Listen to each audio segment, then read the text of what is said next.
So we're back with Job 17 through 20. And first of all, I just want to say I'm proud of us. This is day 8, and I'm just happy that we are sticking to reading the Bible every day for this year. And so far, we are doing a phenomenal job. So pat yourself on the back, because congratulations, okay?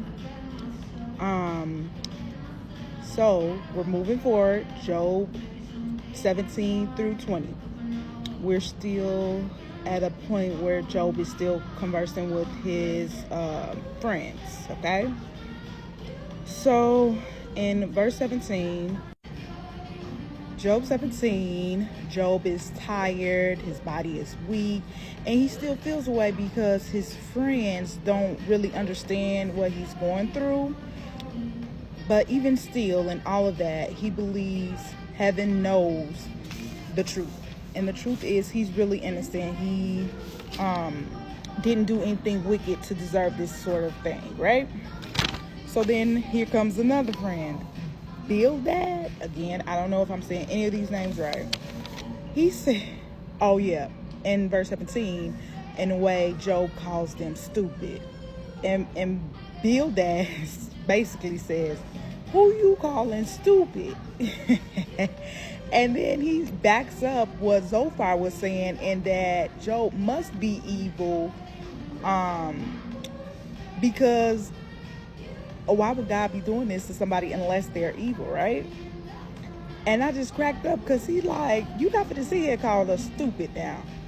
Now I'm going to really tell you how I feel, which is, I agree with Zophar. You got to be guilty of something, sir.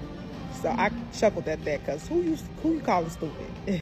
So after Bildad finishes his little rant to Job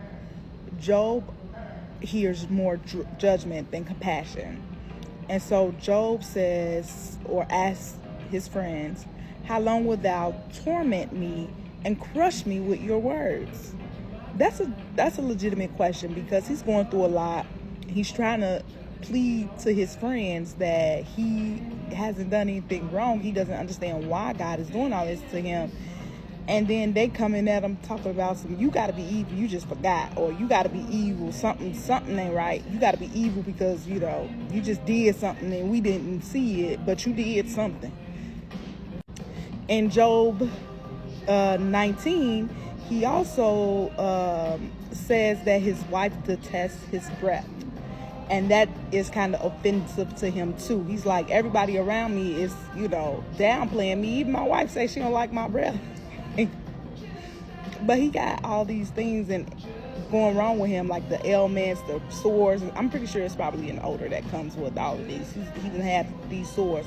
I don't know how long he's been talking to his friends, but it seems like these afflictions have been going on for a while. I'm not sure how long. I'll have to Google that just to see. But yeah, I thought that was interesting. But even through all of this in chapter 19, he still speaks positively about God. In fact, he says, I know my Redeemer lives, which basically says that even though life sucks now in the current form, it's not going to always be that way, because my Redeemer lives and he's going to come eventually. I don't know when, but he's coming. So I'm just going to keep doing what I'm doing, which is not being wicked and not saying anything evil towards God. So then Zophar comes back in.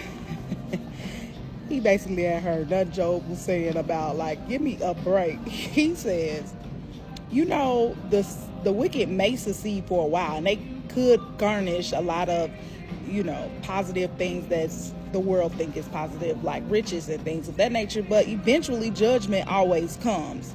So he basically saying, again, Job has to be guilty. Like, even though he was worldly successful, because he is guilty, all of his success is taken away from him. And he think it has to be because he's wicked. So my takeaway from these chapters are that they remind us that people may misjudge us. Clearly, Job's friends are misjudging him. But God sees fully. God knows the truth. Redemption still can occur even in suffering. Because even though his friends think he's evil, all of this started because the devil was traveling the world here and to and fro. He was, what it say? He was traveling the earth to and fro. And God said, have you considered my servant Job? Like, so Job really didn't, Job was minding his own business when all this stuff started. It was really because the devil was bored, is what I'm getting from this. And I just feel so bad for Job. So I'll wrap it up there. As always, this Bible is good to me, and I'll see you guys next time.